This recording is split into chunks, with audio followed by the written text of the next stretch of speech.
di permukaan. Bicara soal gambar dan sketsa dalam geologi, maka kita bicara soal bagaimana menyerap informasi alam menjadi sesuatu yang sifatnya visual tergambarkan sedemikian rupa sehingga bisa dikomunikasikan ke orang lain gitu ya.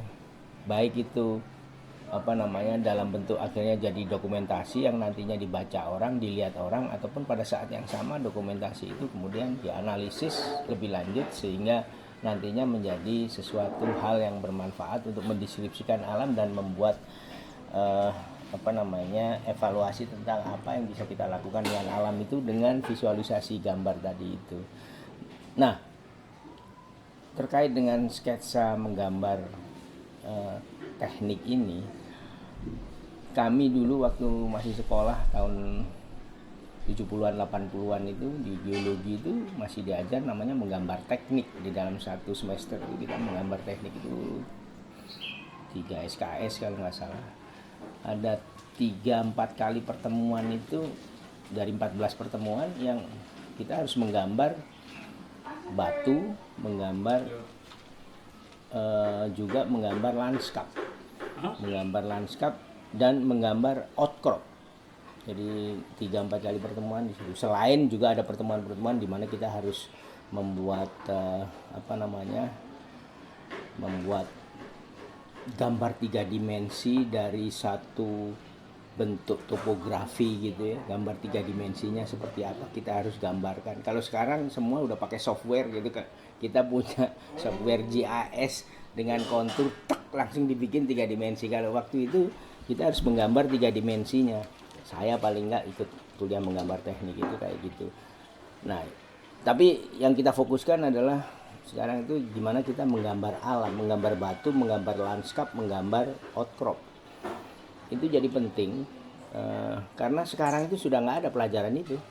Saya nggak tahu sejak kapan, kalau nggak salah sejak 2000-an sekian katanya udah nggak ada itu menggambar outcrop, menggambar batu, menggambar alam lanskap gitu ya. Dan saya masih ingat bukan hanya di menggambar teknik, saya di kuliah paleontologi dan kuliah paleontologi dan kuliah kristalografi itu nggak ada lagi kristalografi sekarang itu. Paleontologi nggak tahu masih ada nggak paleontologi dasar itu. Semua fosil ditaruh di atas gini, kita harus gambar fosil itu, gambar itu. Jadi saya mudah-mudahan masih ada itu contoh gambar-gambar saya dulu itu. Jadi ada fosil trilobita, ada fosil kerang, fosil itu kita gambarkan, kita lihat, kita sentuh, kita gambar kayak gitu. Fosil batu juga kita gambar. Nah, di menggambar teknik. Jadi bukan hanya di menggambar teknik, tapi saya katakan tadi di paleontologi maupun kristalografi. Kristal-kristal itu kita gambarkan juga, gambar manual. Gitu. Nah, ini penting untuk saya ceritakan di sini karena ini mestinya juga diambil manfaatnya, yaitu ketika menggambar itu, baik itu kristal, fosil, batu, lanskap maupun outcrop ya, itu begitu kita melihat, kita visualisasikan, kita representasikan dalam gambar, itu artinya kita mencoba untuk lebih mengerti dan memahami gitu ya. Bukan verbal, bukan naratif, tapi benar-benar teknis, bahwa kita tahu persis itunya garis ini apakah misalnya bidang itu akan bertemu atau tidak, bukan bidang itu kelihatan sejajar dan sebagainya, tapi di gambar itu kalau sejajar ya kita gambar sejajar gitu, outcrop itu.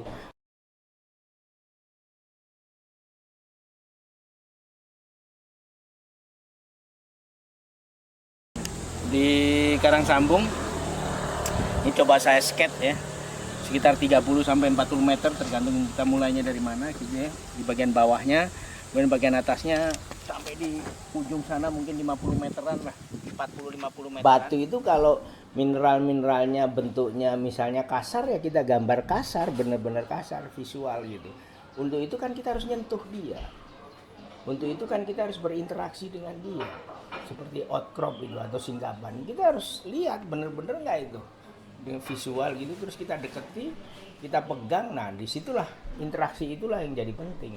Sekarang sejak 2000-an itu saya ngelihat banyak praktek-praktek dilakukan oleh para geologis itu yang mengandalkan teknologi digital capturing, baik itu dari fotografi, foto udara, satelit gitu ya, atau mikroskop dan sebagainya, yang mereka nggak sentuh sama sekali.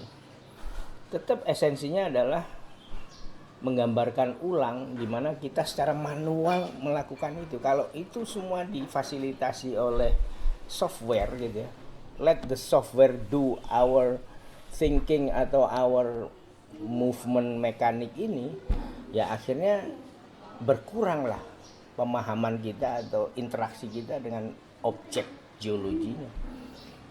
Jadi ini yang jadi penting, karena yang saya tekankan lagi, interaksi itu fisik, kontak fisik ya, antara kita dengan batu, kita dengan fosil, kita dengan outcrop, dan kita juga dengan misalnya bentang alam gitu ya. Itu ada aspek-aspek metafisika yang mungkin di level tertentu mungkin agak susah untuk mencernanya, yang setiap benda itu punya getaran sendiri gitu. Itu yang disebut sebagai misalnya gini, mineral aja itu kan, dia itu kalau kita periksa di bawah X-ray, dia itu hanya lolos X-ray, jadi sinar X itu dengan gelombang tertentu. Nah, gelombang itulah yang menjadi ciri dari mineral itu, yaitu ketika dia masuk di kristalnya itu dia hanya di gelombang sekian angstrom, biasanya ditentukan sekian angstrom gitu. Nah, dari situ aja kalau kita belajar geologi, mineralogi, kristalografi, kita tahu bahwa setiap benda di bumi ini yang diciptakan membentuk bumi ini semua punya gelombang. Nah, gelombang-gelombang itu, baik itu gelombang itu diserap dari alam maupun dia ada di dalam dan mengeluarkan sendiri, kalau kita bisa bersentuhan dengan itu, this is the metaphysic thing ya, itu kita akan mendapatkan istilahnya ya, kalau kita punya gelombang yang sama akan memperkuat, kalau kita gelombangnya beda kita akan berbenturan. Tapi ketika kita kenal pertama kali gelombang itu sebagai mahasiswa, sebagai santri kayak gitu, ya kita akan mendapatkan pengalaman, oh saya tahu gelombang ini nih, saya tahu gelombang ini nih. Bukan berarti kita di dalam kepala kita ada gelombang yang kita ketahui sekian angstrom, enggak. Tapi gelombang itu akan merge di dalam gelombang jiwa kita, sehingga ketika kita bersentuhan lagi di suatu masa, saya pernah dapat gelombang ini. Saya pernah, ini metafisika geologi ya. Jadi bukan apa-apa ya. Mungkin ada orang yang nggak sampai ilmunya ke situ loh. Bagi saya sih, ya ini it goes without saying, kalau kita bicara sama orang-orang yang tahu tentang E MC kuadratnya si Einstein itu pasti tahu lah bagaimana benda itu sebenarnya adalah gelombang, energi gelombang dan energi sebenarnya. Apakah ini tentang gambar itu adalah interaksi kita dengan objek geologi, di mana kita mencoba untuk istilahnya kan membuat itu, menginternalisasi, istilah kerennya kan, menginternalisasi objek itu menjadi bagian dari pengalaman kita lewat visual kontak dan mechanical kontak tangan kita untuk menggambarkan itu, menyalurkan hasil visualnya itu sedemikian rupa sehingga kita tahu persis, oh kayak gini nih. Beda antara kita memotret setelah itu ini begini, itu naratif semua. Nah sekarang sejak 5-10 tahun terakhir ini kan ada teknologi foto di lapangan, iPad segala macam, pakai ceklek kayak gitu terus di zoom gitu, ini digambar. It's another thing ya, memudahkan. Tapi ketika kita nggak, bahkan ketika yang lebih seru lagi, ngelakuin nanti udah difoto kan, nanti di rumah deh saya gambar. Oh nggak bisa. Bagi saya bahkan sebelum ada teknologi itu, ketika saya masih kerja di perusahaan minyak belum ada teknologi itu, gambar itu harus selesai di lapangan gitu. Harus selesai di lapangan gitu. Baru di base camp itu dihias bagus. Tapi komponen utamanya gambar itu di lapangan harus sudah selesai. Lapisannya begini, ada cross bedding, di sebelah sini ada patahan kecil, gambar lagi, dibantu foto, oke, foto dilihat terus digambar lagi, di zoom, di foto, karena kita nggak bisa mendekat gitu ya. Tapi tetap the manual things about sketching itu jadi penting. Anak-anak geologi sekarang itu mendapatkan itu ketika kuliah lapangan, mungkin seumur hidupnya sekali gambar sketsa gitu ya, saya nggak tahu, tapi itu yang membuat mungkin beda apa namanya geologis zaman dulu dengan geologis zaman sekarang gitu yang lebih mengandalkan gadget gitu. Sekali lagi belum terlambat sih saya sendiri ngajar juga dan ya back to basic, look at the rock, jadi harus terus dilakukan.